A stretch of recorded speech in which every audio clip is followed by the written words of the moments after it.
discussing something around teenagers and older children, I found that when we took foster care classes, a lot of the education was around younger children, and that was great and it was wonderful.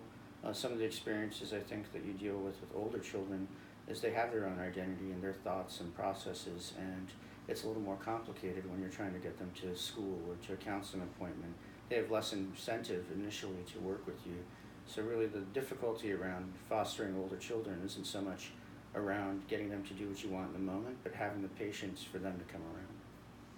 And we found that the kids need those younger experiences even though they're older, but it comes out in a different way.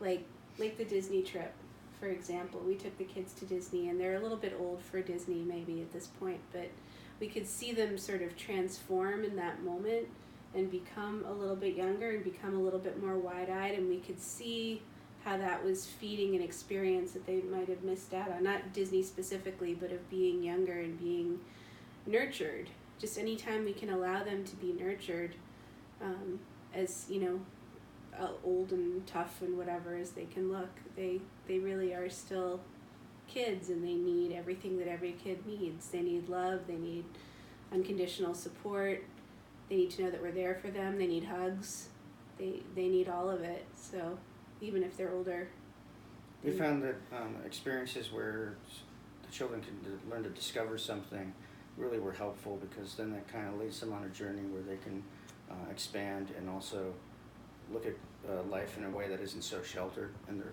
viewpoint.